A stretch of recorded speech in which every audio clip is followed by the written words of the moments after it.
Apocalipse 21, a partir do verso 9, nos diz assim a palavra de Deus. Então veio um dos 7 anjos, que tem as 7 taças cheias dos últimos 7 flagelos, e falou comigo dizendo: Vem, mostrar-te-ei a noiva, a esposa do Cordeiro. E me transportou em espírito até uma grande e elevada montanha, e me mostrou a santa cidade, Jerusalém, que descia do céu da parte de Deus, a qual tem a glória de Deus.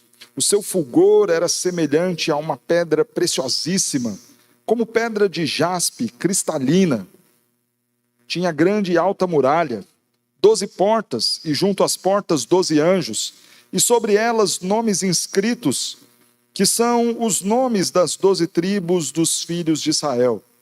3 portas se achavam a leste, 3 ao norte, 3 ao sul e 3 a oeste. A muralha da cidade tinha 12 fundamentos, e estavam sobre estes os 12 nomes dos 12 apóstolos do Cordeiro. Aquele que falava comigo tinha por medida uma vara de ouro para medir a cidade, as suas portas e a sua muralha. A cidade é quadrangular, de comprimento e largura iguais, e mediu a cidade com a vara até 12.000 estádios. O seu comprimento, largura e altura são iguais.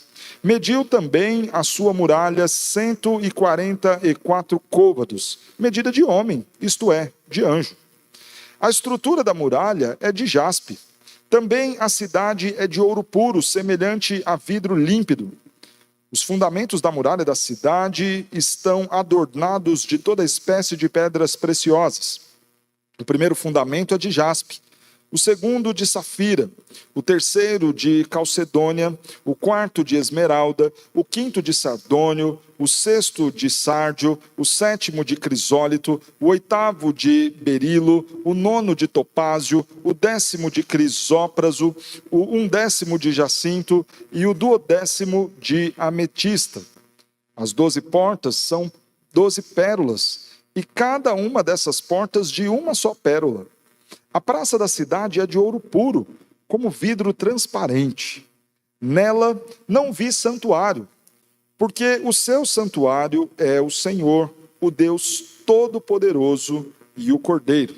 A cidade não precisa nem do sol, nem da lua para lhe darem claridade, pois a glória de Deus a iluminou e o Cordeiro é a sua lâmpada.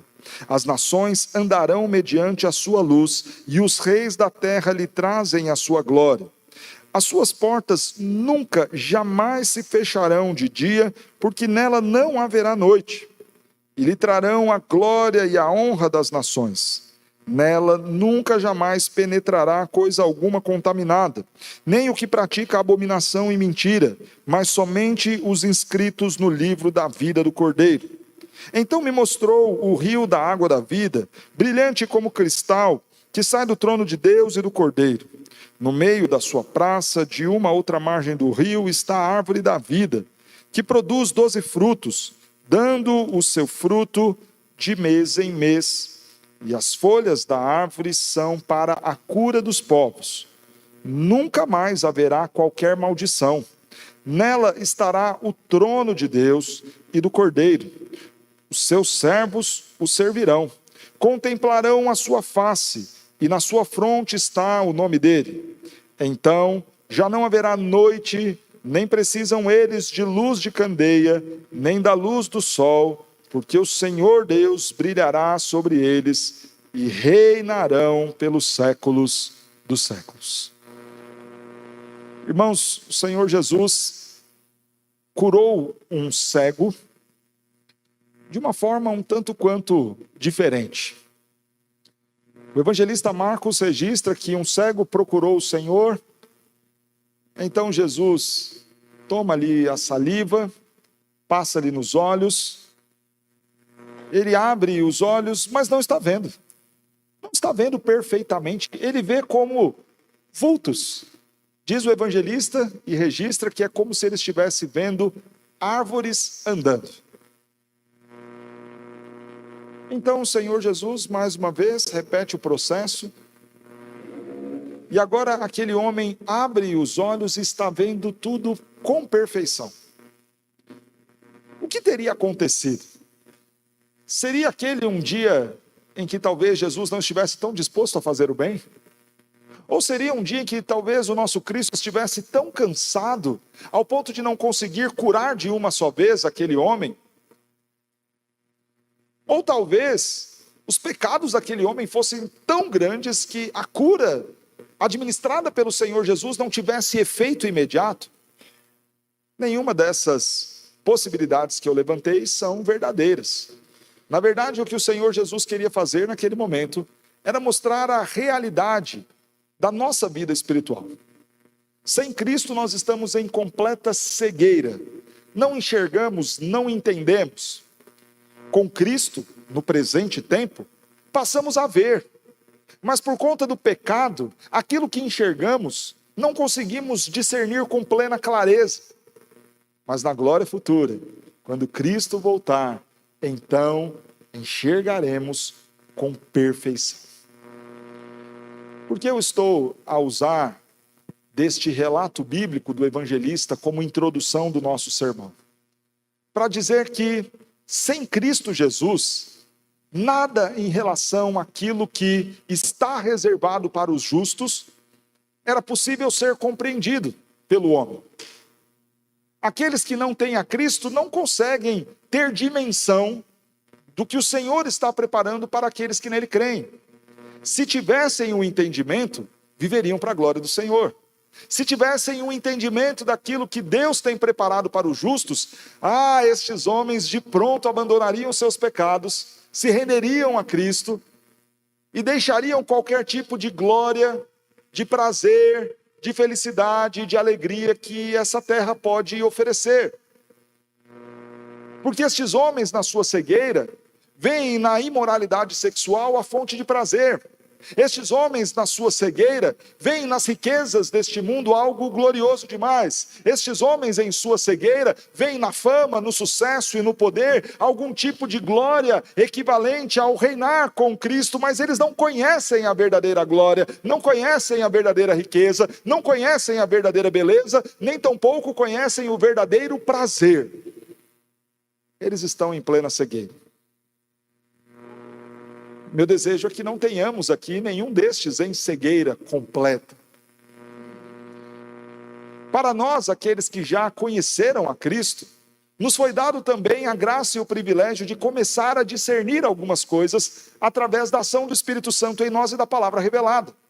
Nós agora conhecemos o fim dos justos. Nós agora já ouvimos falar sobre novo céu e nova terra. Nós agora temos a noção de que há para nós um lugar reservado. Um lugar glorioso, um lugar maravilhoso. Mas, irmãos, hoje nós falaremos deste lugar. E tudo o que eu falar, o máximo que eu me esforçar para tentar descrever a beleza deste lugar, ainda será impossível para nós vermos e termos o entendimento disso com plena clareza. Por quê? Porque a nossa mente ainda está limitada pelo pecado. Ainda que nós gastemos horas e horas e horas expondo o capítulo 21, tentando com muito detalhes imaginar toda esta cena que nos foi relatada sobre o novo céu e a nova terra, nos faltarão palavras para descrever a beleza do lugar que o Senhor tem preparado para nós. É como então, se nós fôssemos contemplar o novo céu e a nova terra na noite de hoje, ainda como árvores andando. Não com plena clareza, mas com uma certeza, que haverá um dia, quando o Senhor despontar no céu, em que aí sim, sem o pecado, em condição de incorruptibilidade, de imortalidade, veremos, contemplaremos com muita clareza tudo que o Senhor tem para nós. Então, nós estamos no mesmo desafio de João. João viu, mas dadas as limitações do pecado, ele tem que registrar isso.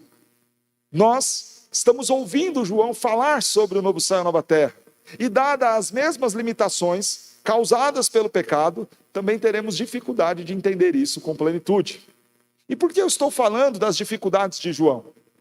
Lembra-se quando nós fizemos o primeiro sermão em Apocalipse, e hoje é o penúltimo?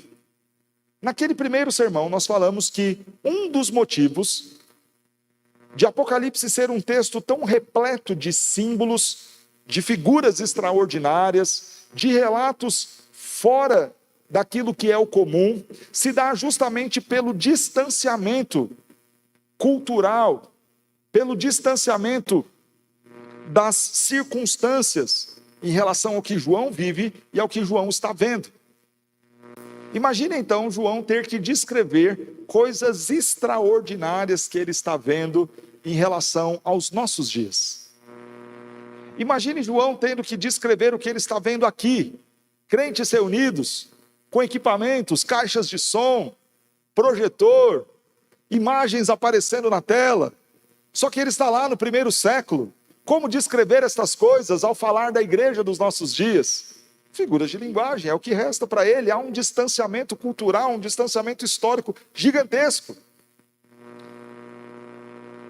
Mas em relação à cultura aqui, afetada pela queda, e aquela restaurada pelo Senhor que nos aguarda, há também uma grande distância e um abismo. E João tem o desafio de registrar. Para que você entenda o desafio de João, imagine que você vai em um lugar muito extraordinário, muito diferente, e você volte sem ter tirado uma foto, sem ter feito uma filmagem, e agora você tem que descrever isso às pessoas. Então as pessoas começam a perguntar: diga como eram as ruas, eram como as nossas? Eram ruas melhores asfaltadas? E aí você fala: não tem nada a ver com asfalto. Fala pra gente como eram as praças. Era como esta que a prefeitura fez agora, inaugurou, linda, bonita? Não é assim, é algo ainda mais incrível, mais extraordinário. Então você fica tentando procurar palavras para descrever, para encontrar, para achar um jeito de descrever esta visão gloriosa que você teve. É o que João fez.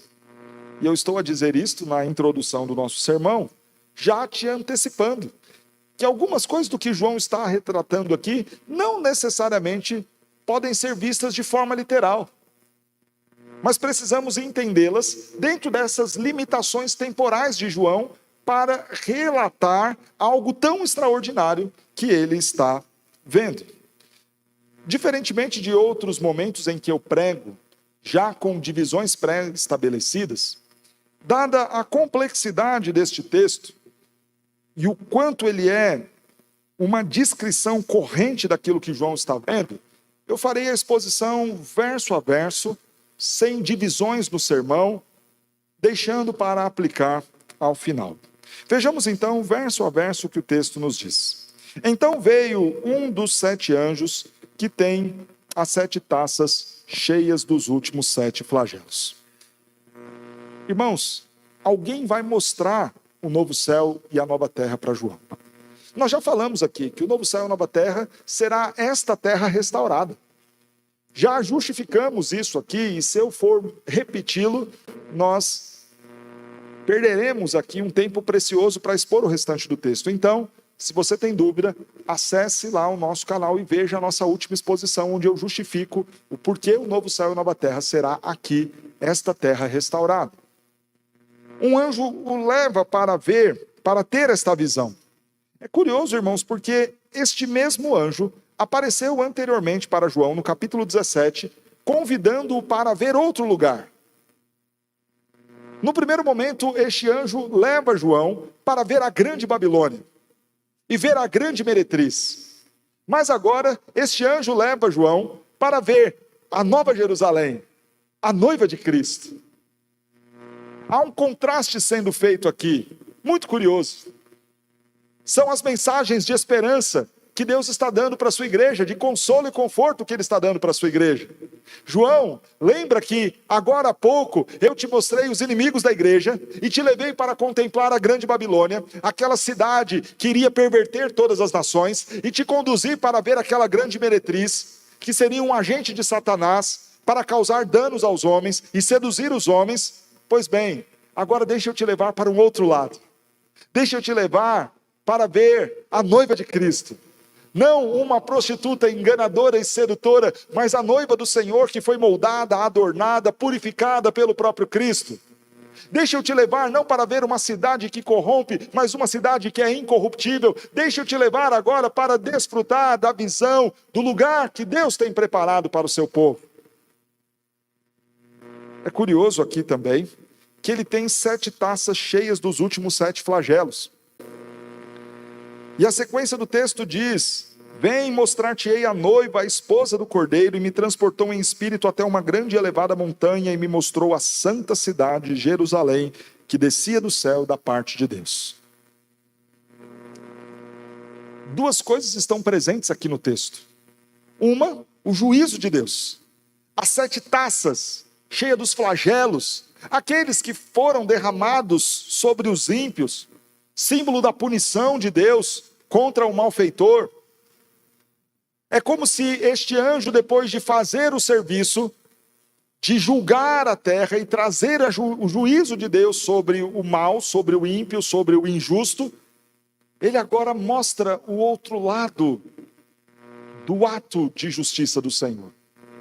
Porque Deus é justo, punindo o mal, mas também recompensando os seus. Aí se dá a plena justiça. Não apenas tratando com o ímpio, mas também abençoando os seus e cumprindo as suas promessas. O mesmo anjo que carrega as 7 taças que foram usadas para o juízo do Senhor sobre os ímpios, também é aquele que conduz João para mostrar-lhe a Jerusalém celestial. Ele então leva para ver a santa cidade, Jerusalém, que descia do céu da parte de Deus. Aqui, esta cidade já foi chamada com 2 nomes diferentes. Primeiramente, no verso 9, ela é identificada como a noiva. E depois, no verso 10, ela é identificada como Jerusalém.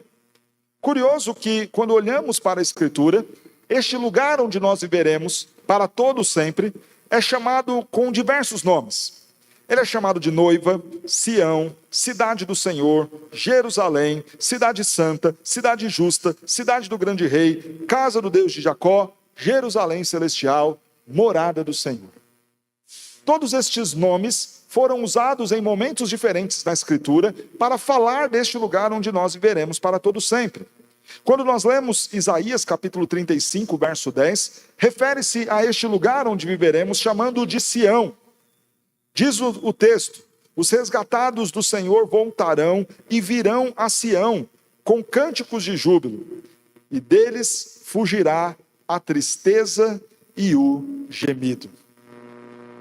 Os justos virão até Sião, e já não mais haverá tristeza ou gemido. Novo céu e nova terra sendo chamado de Sião. Mas por que Sião? Sião era o lugar onde ficava o templo do Senhor. Irmãos, o novo céu e a nova terra é este lugar da habitação de Deus com os homens. Se o templo e o tabernáculo no Antigo Testamento eram a representação da presença de Deus no meio do povo, o novo céu e nova terra é este lugar como um todo, onde Deus está o tempo todo presente com os seus. Em Isaías capítulo 60, verso 14, o texto nos diz: também virão a ti e chamar-te-ão cidade do Senhor, a Sião do Santo de Israel. Aqui em Isaías, este mesmo lugar é chamado de cidade do Senhor.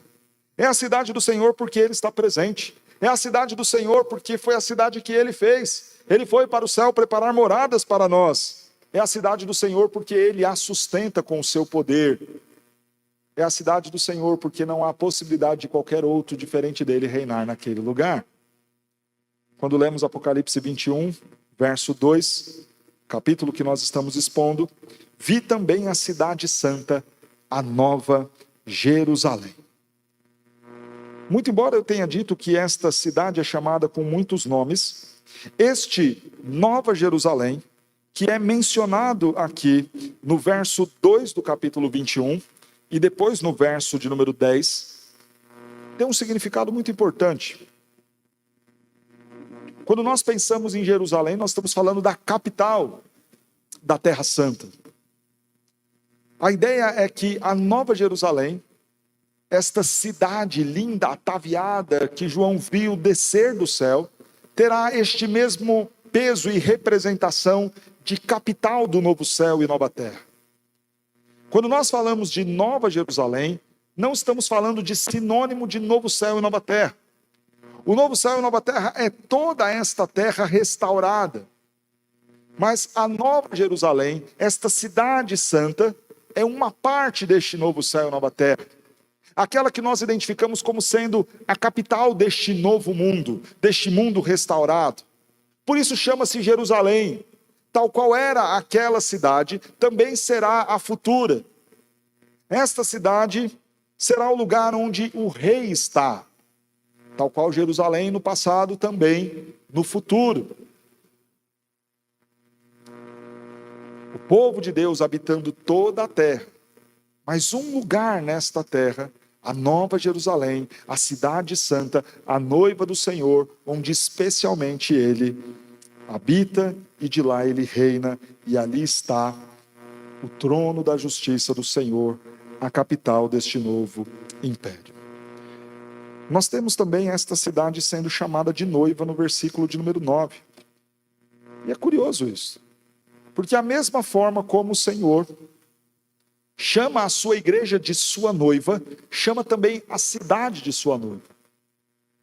É a ideia, irmãos, de que povo, lugar, pessoas estão tão ligados em pertencimento ao Senhor que ele pode identificá-los com o mesmo nome, a sua noiva. É aquela forma quando a gente fala assim, olha, no lugar onde você está, você é o Brasil ali. É como se nós estivéssemos falando que neste lugar onde nós estaremos, ao mesmo tempo que somos um povo, somos também um lugar, somos também uma só comunhão com o Senhor, somos a noiva do nosso Cristo. Falando então desta cidade, ela é extraordinária. E o texto passa a nos mostrar quão gloriosa ela é. Ela é extraordinária primeiramente porque ela desce do céu e vem da parte de Deus.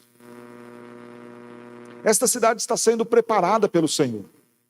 É um lugar físico, em preparação pelo Senhor, conforme nós lemos a promessa do próprio Cristo lá em João, capítulo de número 14. Um lugar físico porque nós ressuscitaremos com corpos físicos, então devemos considerar a literalidade da fisicalidade desse lugar. Com paredes, com ruas, com organização urbana. É uma cidade que João está contemplando, vendo ali. Ela vem da parte de Deus. E aqui está um momento em que nós temos dificuldades de enxergar isso com clareza. Porque, irmãos, todo o conceito nosso de cidade está corrompido e manchado pelo pecado. Quando você fala de cidade, você já pensa em barulho de moto, em violência, em corrupção, em poluição, em sujeira, em desordem, em caos, em bagunça, em trânsito. Isso é cidade. E esta é a forma manchada pelo pecado com que nós olhamos a sociedade em que vivemos. Mas não é, claro, este o plano de Deus para a cidade santa. E nós temos dificuldade de ouvir esta ideia de que será um lugar físico, com paredes, com ruas, com praças, com prédios. Temos dificuldade de imaginar isso, porque o nosso conceito de cidade está tão ligado a pecado, está tão ligado ao caos, está tão ligado à corrupção, que imaginar algo parecido com isso no novo céu e nova terra fica para nós distante. Por isso, a visão que muitos têm, que nada tem a ver com a Bíblia, mas tem a ver com o nosso imaginário, é de que o lugar onde nós viveremos no novo céu e nova terra serão nuvens, onde você vai ficar pulando de uma nuvem para outra, com uma harpa na mão, cantando glória a Deus, aleluia. No entanto, não é assim que João está vendo este lugar. Ele não diz ver apenas nuvens, e anjos pulando de um lugar para o outro, voando no céu, eternos passarinhos. Não é assim que João está descrevendo. Ele vê uma cidade que vem da parte de Deus, embora cidade, embora com esta estrutura urbana, que para nós soa como caótico, ela vem da parte de Deus e por isso é santa, é perfeita, é linda, é maravilhosa. Ela tem a glória de Deus. Irmãos, olha que coisa extraordinária. Ela tem a glória de Deus. Imagine um lugar feito por Deus, em que você, contemplando este lugar, fala: a presença de Deus, a beleza de Deus, a criatividade de Deus está impressa neste lugar. Sabe quando alguém vira e fala: olha, esse lugar é a sua cara? Pois bem, é o novo céu e a nova terra. Tem a glória de Deus. A glória de Deus em suas paredes, em suas ruas, em suas organizações, em suas estruturas, em seus fundamentos. A glória de Deus está manifestada ali, então ela é exuberante, ela é gloriosa, ela é maravilhosa. Irmãos, há um desafio enorme para João aqui agora. Ele tem que escrever como ele vê essa glória de Deus. Que desafio! Veja o que ele vai ter que dizer. O seu fulgor era semelhante. Não tem o que escrever, não tem como falar, é exatamente assim. Ele está vendo a glória de Deus impressa na arquitetura da cidade. Já pensou se há alguém aqui que estudou arquitetura, ou estuda, ou trabalha com isso, aqueles que nos acompanham pela internet, você, arquiteto, que tenta desenvolver um projeto extremamente parecido com o seu cliente, que seja a cara dele. Pois bem, aqui o Senhor fez algo que é a cara dele, que tem a glória dele, as marcas dele, mas Deus está tão distante de nós, a sua glória excede tanto aquilo que nós somos, que João tem que descrever com coisas semelhantes a uma pedra preciosíssima, como pedra de jaspe cristalina. Essa pedra é como se fosse um grande diamante, daqueles transparentes que brilham. Tinha grande e alta muralha, 12 portas, e junto às portas 12 anjos, e sobre elas nomes escritos, que são os nomes das 12 tribos dos filhos de Israel. 3 portas se achavam a leste, 3 ao norte, 3 ao sul, 3 ao oeste. A muralha da cidade tinha 12 fundamentos, e estavam sobre estes 12 nomes dos 12 apóstolos. Irmãos, vejam que na descrição desta cidade, ela é gloriosa como o próprio Deus, ela é preciosíssima como é o próprio Deus, e ela está cercada por uma grande muralha. Por que a ideia da grande muralha? Ao certo, não dá para nós considerarmos e entendermos por que lá na Nova Terra terá uma grande muralha.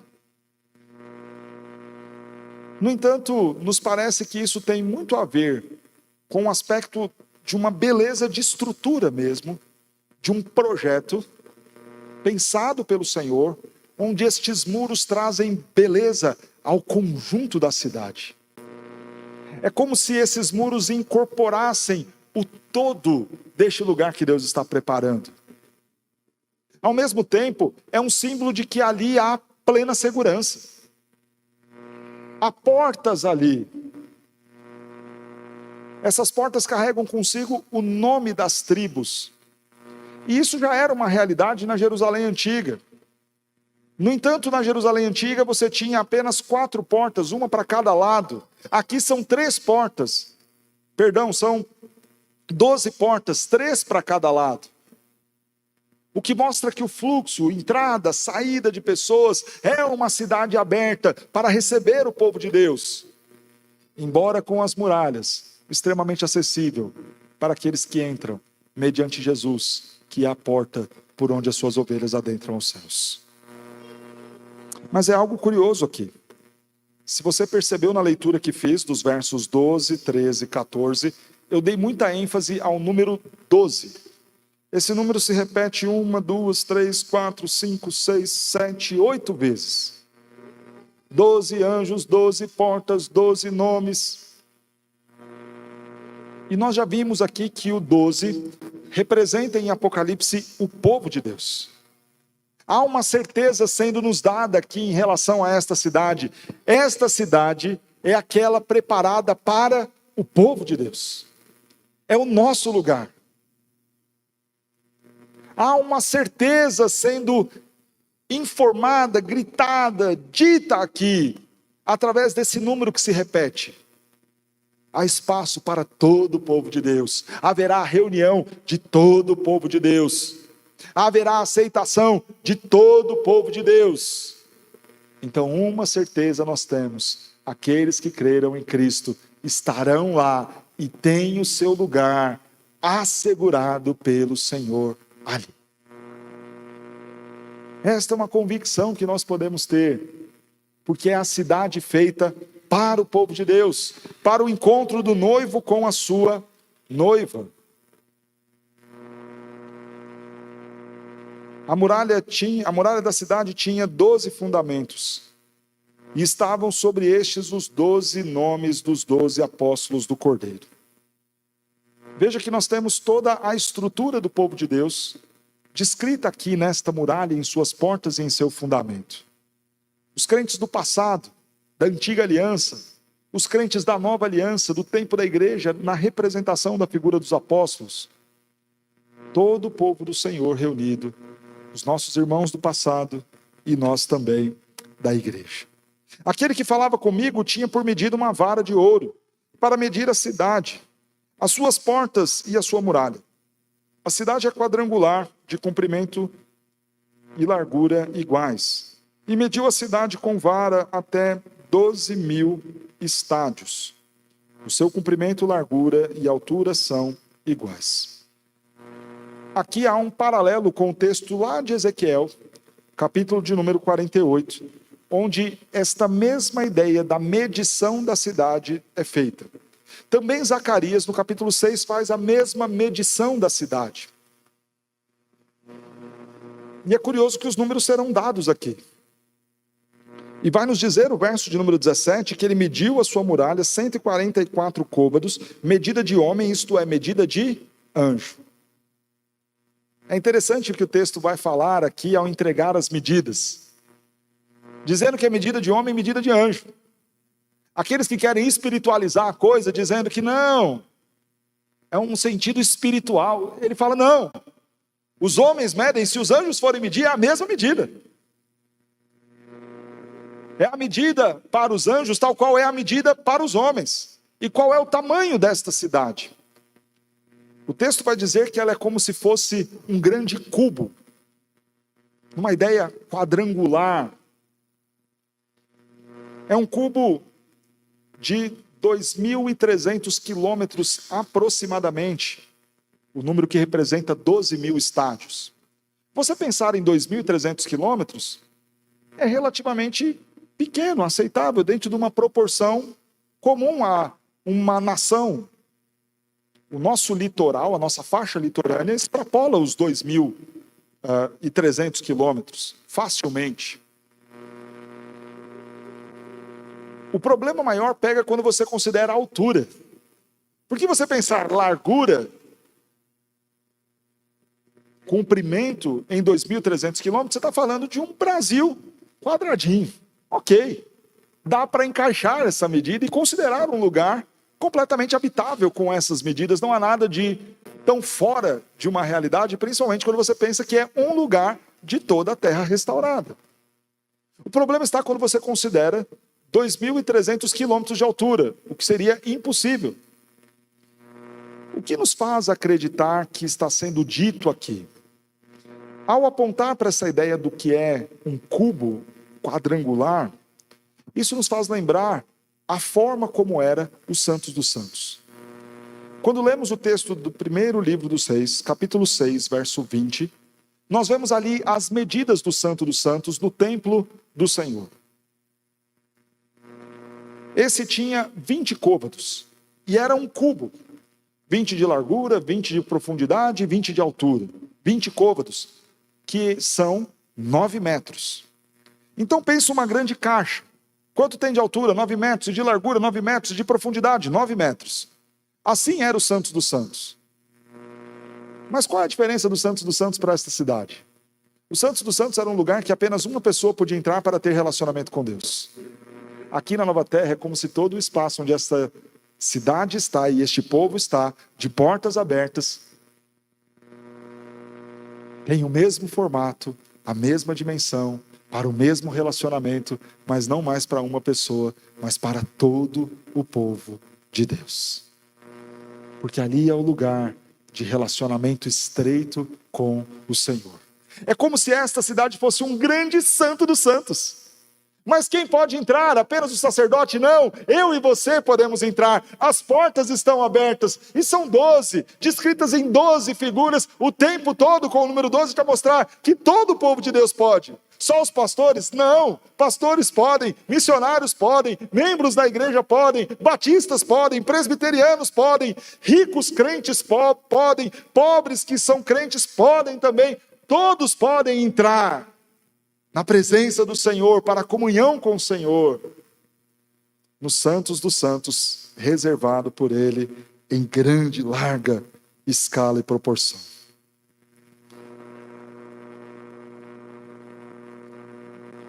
A estrutura da muralha, verso 18, é de jaspe. Também a cidade é de ouro puro, semelhante a vidro límpido. Os fundamentos da muralha da cidade estão adornados de toda espécie de pedras preciosas. O primeiro fundamento é de jaspe, o segundo de safira, o terceiro de calcedônia, o quarto de esmeralda, o quinto de sardônio, o sexto de sárdio, o sétimo de crisólito, o oitavo de berilo, o nono de topázio, o 10º de crisópraso, o 11º de jacinto e o 12º de ametista. As 12 portas são 12 pérolas e cada uma dessas portas de uma só pérola. A praça da cidade é de ouro puro como vidro transparente.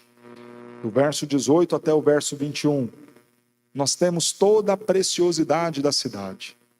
Como são as suas ruas, as suas praças, os seus muros, as suas portas. E não dá para nós comentarmos cada uma dessas preciosidades citadas aqui. E isso não é por qualquer tipo de preguiça ou para remir o tempo, não. A questão é que diversas traduções, nesta tentativa de aproximar com aquilo que nós temos hoje, vão variar o nome dessas pedras. Ao que tudo indica, a grande ênfase não está em trazer um significado para cada tipo de pedra. Nem tente espiritualizar isso daqui. O número 12 se repete aqui, são 12 tipos de pedras preciosas sendo descritas. A preciosidade é para todo o povo de Deus. Mas não tente espiritualizar, querendo dizer que você vai fazer a campanha da ametista, ou da esmeralda, ou qualquer coisa do tipo. Não é este o propósito do texto. O propósito do texto está em mostrar quão bela, linda, gloriosa é esta cidade. No entanto, há algo que todos os comentaristas concordam em relação a esse texto. Há nessas pedras todas uma grande variação de cores, mostrando que esta criatividade do nosso Deus estará espalhada por toda a terra. Irmãos, isso é muito glorioso. Quando nós estamos a observar a criação, quantas cores, quantos tons, quantas belezas. Ah, Senhor, que variedade há nas tuas maravilhas. De tipos, de formas, de belezas, de gostos, aromas. Quão criativo é o nosso Deus. E toda esta criatividade, mais uma vez, estará lá impressa. Toda esta beleza e perfeição do nosso Senhor, e grandeza do nosso Senhor, tomarão todo o lugar que Ele tem preparado para nós. Verso 22, nela não vi santuário, porque o seu santuário é o Senhor, o Deus Todo-Poderoso, e o Cordeiro. Não há mais a necessidade de santuário. Não há mais a necessidade de nós considerarmos um lugar único para encontro com Deus. O Senhor é o santuário. Ele está presente. O Cordeiro estará presente. O acesso a Ele será o tempo todo. É como se de fato estivéssemos dentro de um grande santo dos santos, onde dispensa-se a figura de um santuário para a exclusividade de alguns e estende-se a graça, a bênção e o privilégio da comunhão para todo o povo de Deus. A cidade não precisa nem do sol, nem da lua, para lhe darem claridade, pois a glória de Deus a iluminou, e o Cordeiro é a sua lâmpada. O texto não diz que não haverá mais nem o sol nem a lua. Há alguns que pensam assim, né? O sol vai deixar de existir, a lua vai deixar de existir. Não é isso que o texto está dizendo. O texto está dizendo que não será necessário nem a luz do sol, nem da lua. Porque o próprio Senhor trará claridade. Nós estamos aqui sem a necessidade da luz da lua, por exemplo. Muito claro. A lua em si só não tem luz, apenas reflete a luz do sol. Mas nós não precisamos deste satélite para iluminar a nossa noite. Estamos aqui com boa iluminação. Se a nossa lâmpada é esta, fluorescente, colorida, a lâmpada que teremos na nova terra será o próprio Cordeiro. E a glória do Senhor iluminará todas as coisas. Aqui uma questão muito importante. Quando nós pensamos na divindade do nosso Cristo. Ele e o Pai são um.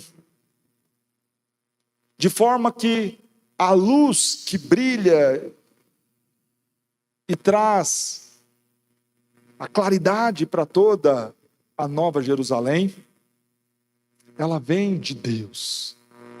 Mas o agente para isto é o próprio Cordeiro. É uma outra forma de você mostrar a ideia do verbo de Deus.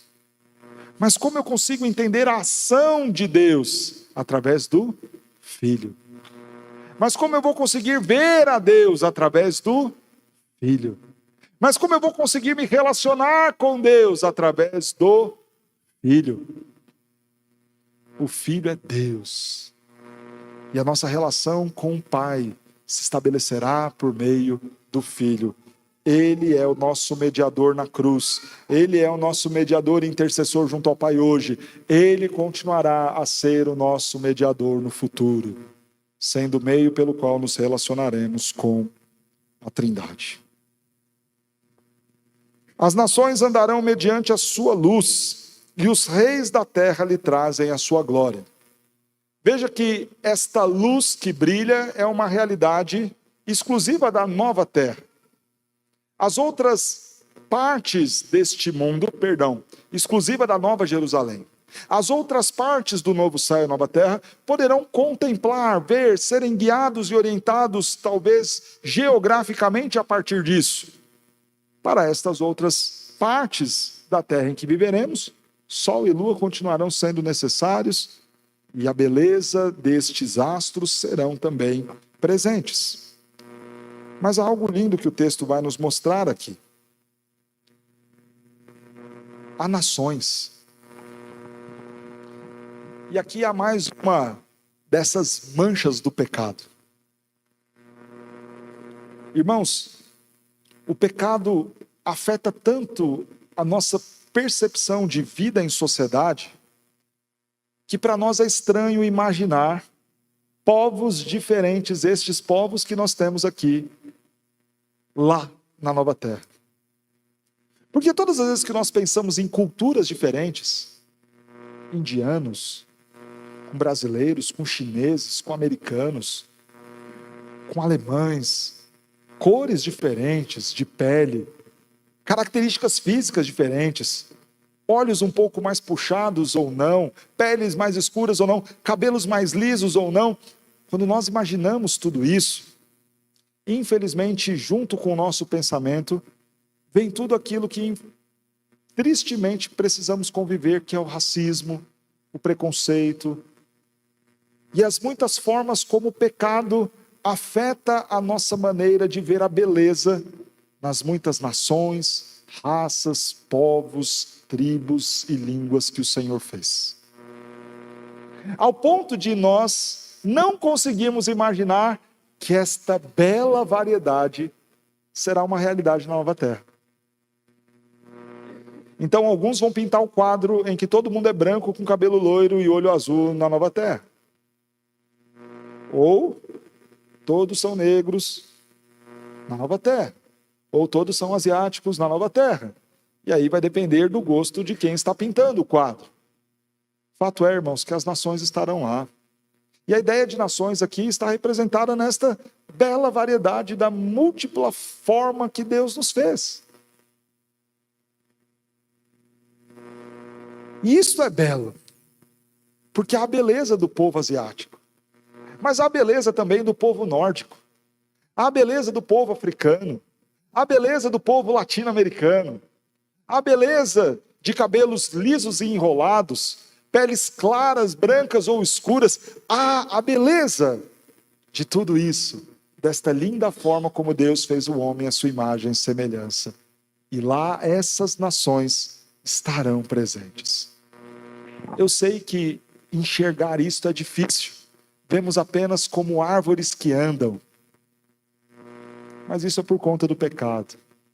Mas imagine a nossa boa relação com todas as nações, povos, tribos, línguas, sem o mal do pecado. Como será glorioso. Mas não apenas a ideia das nações. O texto fala também de reis da terra. E aqui há, mais uma vez, a nossa dificuldade de enxergar isto no novo céu e na nova terra por conta da nossa visão corrompida pelo pecado. Quando você pensa na figura de governantes, o que vem à nossa mente? Corrupção, lava-jato, crime. O que vem à nossa mente quando nós pensamos em governantes? Autoritarismo, ditaduras, crueldade, desvios, propinas. Você dizer que haverá governo no novo céu e na nova terra, para nós parece ser algo estranho. No entanto, irmãos, a ideia de governo é necessária para a vida em sociedade. O nosso Deus não é anarquista.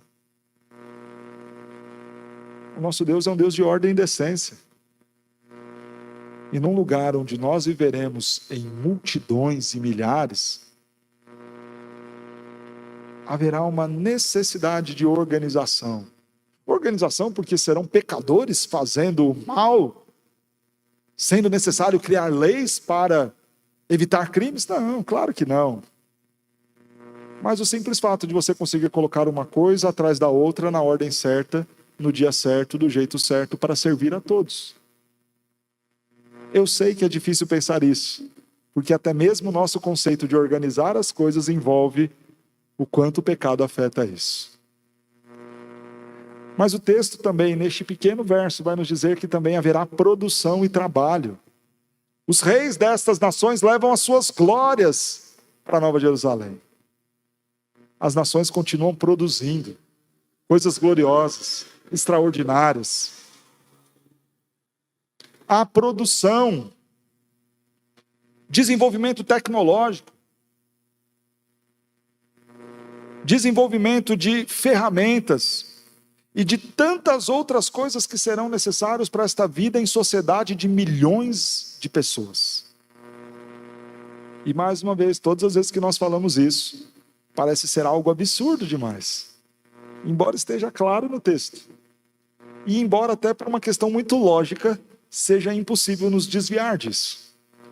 Como viveremos em multidão de pessoas, havendo a necessidade de abastecimento, de alimento, sem que haja organização, trabalho, produção? Como o alimento chegará a milhões de pessoas sem que haja transporte? E como as coisas serão transportadas sem que hajam veículos para transportá-las? Pastor, você está dizendo que vai ter caminhão, Scania, apertando o acelerador e queimando tudo? Não. Mas de algum jeito a coisa vai ter que chegar para a gente. Para isso o Senhor tem eleito mecânicos, engenheiros, técnicos disso e daquilo outro, que produzirão as glórias das nações. Irmãos, a gente só pensa algo diferente disso quando nós enxergamos profissão como mero meio para ganhar dinheiro. E isso é triste. A sua profissão, aquilo para o qual Deus te vocacionou, não é só uma forma de você ganhar dinheiro. Esta é uma visão pecaminosa, triste, em relação aos talentos que Deus te deu.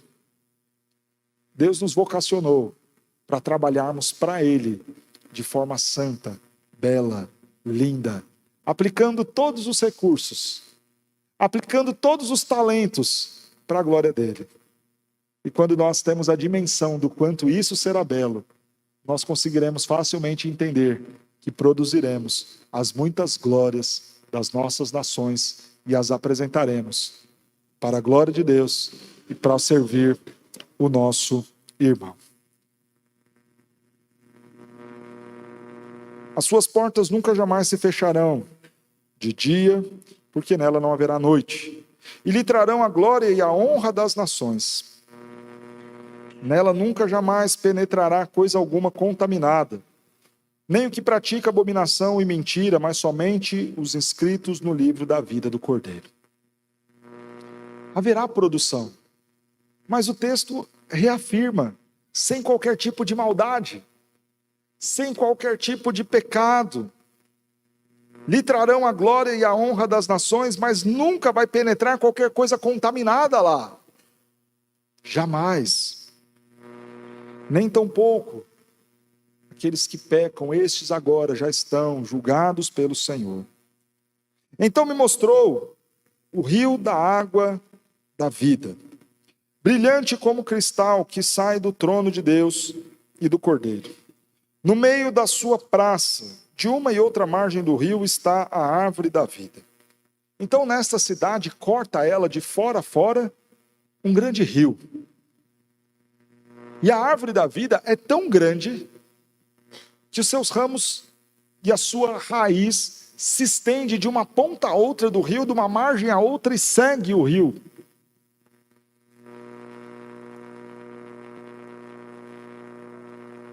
Esta árvore produz 12 frutos, dando o seu fruto de mês em mês. E as folhas da árvore são para a cura dos povos. Esta é aquela mesma árvore da vida lá do paraíso, do Éden. Não a do conhecimento do bem e do mal, mas a árvore da vida, da preservação da vida na nova terra, tal qual foi no paraíso original.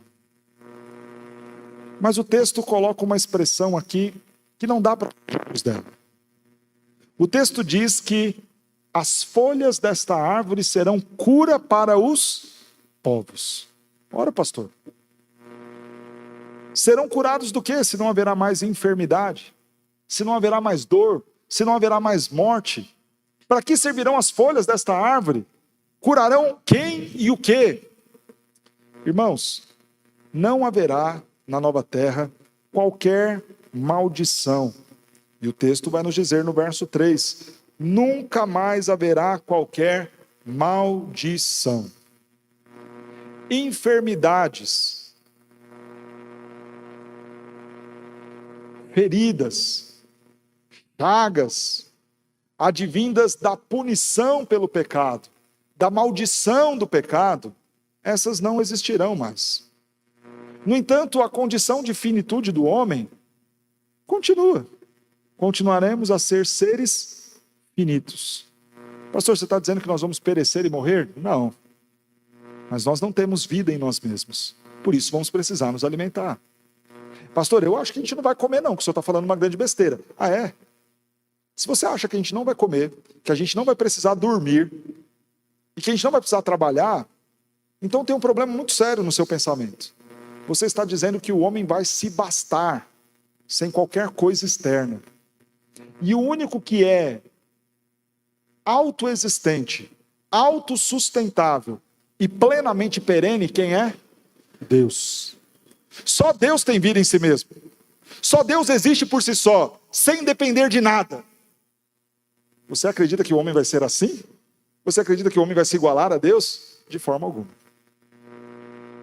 O comer não tem a ver com pecado. A gente não come porque pecou. Adão e Eva comiam sem ter pecado. O depender do sono, do descanso, do repousar para revigorar as forças não tem a ver com o pecado. Embora, claro, o pecado nos canse mais. Essas coisas têm a ver com a nossa finitude. Eu não sou Deus, eu não tenho vida em mim mesmo, eu não me alimento da minha essência gloriosa.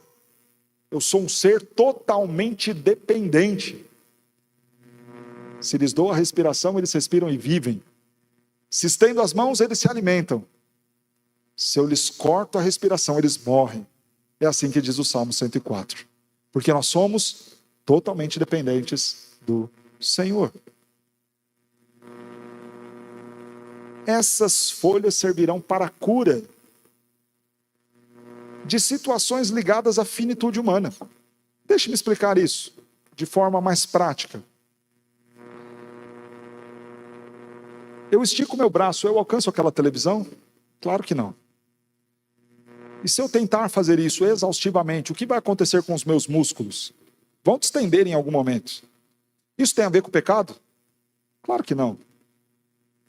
Isso tem a ver com a finitude do meu braço. Ele vai ter, 70, 80 centímetros, esticando-se muito. Eu sou um ser finito. Quem é aquele que toca todos os lugares, que tem a terra como estrada dos seus pés? Deus. Este não está limitado ao alcançar ou não alguma coisa. Mas este meu braço, ele é finito. E ao fazer as coisas típicas da finitude humana, ele sentirá a sua finitude. Mas sem problemas. Come uma folhinha da árvore da vida, está tudo tranquilo. Vida que segue. Nada tem a ver com maldição do pecado. Não estamos falando de dor penal, doença penal, como punição de Deus para o pecado do homem, tragédia, dor, sofrimento, angústia. Estamos falando das condições finitas do homem. Dos meninos que vão jogar bola. E não pense que você vai acordar no novo céu e na nova terra sendo Neymar. Não vai. Não, pastor, porque lá eu vou ser bom, vou ser perfeito. Você acha o quê? Que você vai descobrir o futebol, na hora que você abrir o olho, ressurreto, então agora eu sei. Vou jogar melhor que todo mundo. Não vai. Você vai continuar sendo um perna de pau que você é aqui. A diferença é que lá você vai poder aprender. Seu corpo vai estar saudável. Você vai conseguir dar aquele pique de 11 metros. Essas coisas vão acontecer. A sua condição será melhor. A sua capacidade de raciocínio para fazer jogadas brilhantes existirão. No entanto, quando você cair, seu joelho vai ralar do mesmo jeito. E isso não tem a ver com o pecado. Tem a ver com seres finitos, que não dominam o espaço como o nosso Deus domina. Que não transcendem a matéria como o nosso Deus o faz. São joelhos que vão ralar. Boladas que vão doer. Mas que fazem parte de uma terra gloriosa que o Senhor tem preparado para nós. E da finitude que é comum de todos os homens, que mais uma vez nada tem a ver com a maldição, ou com a queda, ou com o pecado. São as coisas comuns deste homem finito, que para resolvê-las é bom e é fácil. A árvore da vida está lá, ocupa a cidade inteira, de uma e outra ponta do rio, não importa o lugar em que você está na cidade. Há as folhas desta árvore, para você tomar delas e comer. Vamos jogar bola? Vamos. Onde? Seja aqui ou lá. Esta árvore ocupa a cidade toda. Vai de uma ponta a outra. E as suas folhas são cura para todos os povos. Nela estará o trono de Deus e do Cordeiro. Os seus servos o servirão. Contemplarão a sua face. E na sua fronte está o nome dele. Então já não haverá noite, nem precisarão eles de luz de candeia, nem da luz do sol, porque o Senhor Deus brilhará sobre eles e reinarão pelos séculos dos séculos. Irmãos, a descrição sobre a nova terra termina falando, mais uma vez, sobre esta presença de Deus conosco, deste nosso relacionamento com Ele, deste nosso acesso a Ele. E isso nos ensina uma lição muito importante. Ouro, jaspe, esmeraldas, nada disso é melhor do que a doce companhia do Senhor. Uma árvore que tem folhas que são curas para as nações, uma terra gloriosa, cheia de riquezas, nada disso é a coisa mais importante desta terra. Qual é o grande prêmio, a grande bênção que nós teremos lá? A comunhão com o Senhor. Ele estará presente conosco. Nós teremos acesso a Ele. Veremos, contemplaremos a sua face. Com Ele estaremos, serviremos a Ele. Seremos a sua noiva para um relacionamento próximo. E este é o maior prêmio que nós podemos ter. Apenas para resumir tudo o que vimos aqui, e foi muita coisa. Este será um lugar físico. Estamos falando de corpos que ressuscitarão. Deus nos criou, corpo e alma. Ressuscitaremos corpo e alma, para viver num lugar que seja compatível à ideia da fisicalidade do corpo. Então não pense que você vai ficar pulando de nuvem em nuvem tocando harpa. Você estará em um lugar físico, paredes, chão, árvores, comida. Por ser um lugar físico, de seres finitos, vai ser necessário alimento. Se precisa alimento, precisa produzi-lo. Se precisa produzir, precisa transportar. Se precisa transportar, existem todas as glórias das nações, tecnologias, ciências que continuarão a ser desenvolvidas de forma santa, sem pecado e com recursos extraordinários. Mas este lugar não é apenas físico, este lugar é glorioso. E todas as descrições extraordinárias, de pedras preciosíssimas, de muito ouro, aponta para o quão glorioso é este lugar, tal qual é o nosso Deus.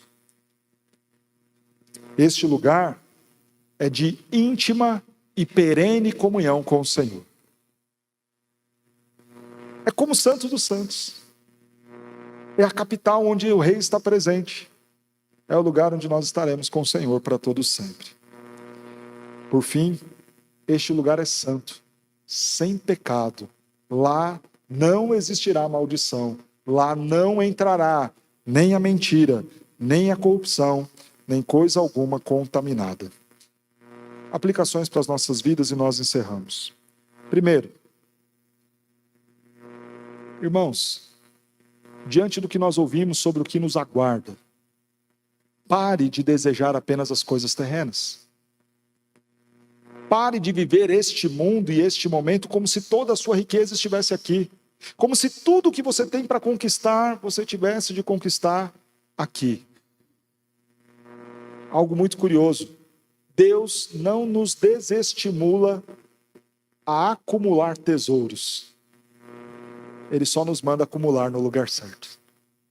Ele não fala para o homem não acumular tesouros.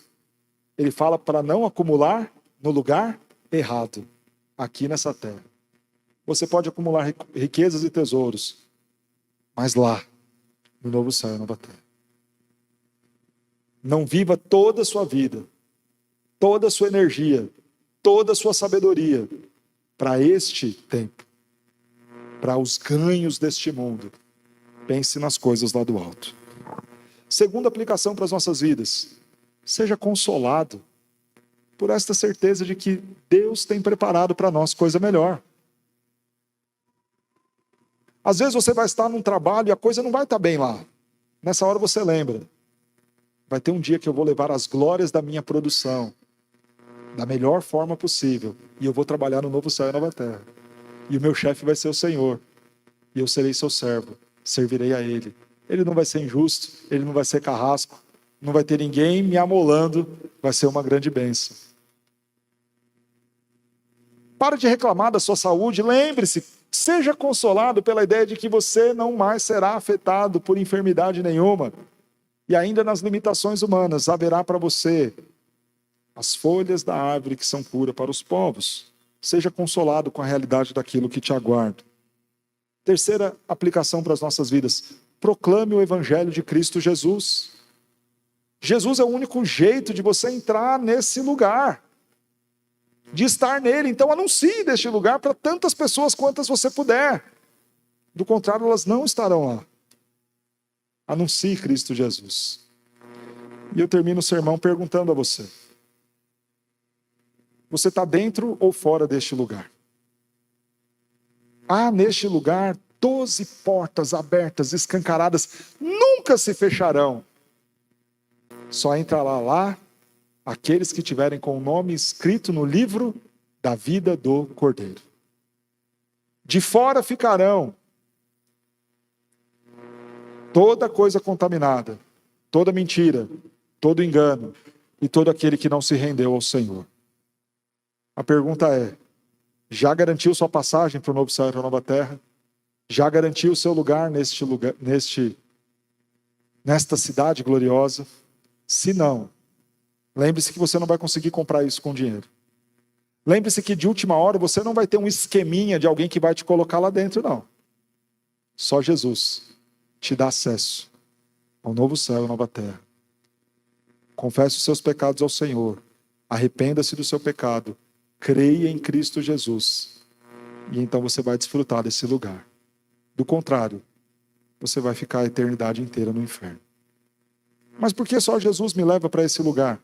Só Ele é santo. Só Ele é puro. Foi Ele quem na cruz pagou o preço pelo meu e pelo seu pecado. Quem crê nele, ainda que morra, viverá. Quem crê nele será tão justo quanto ele é. Quem crê em Cristo Jesus tem do Pai o poder de ser chamado e feito filho de Deus. Buda não vai te levar para lá.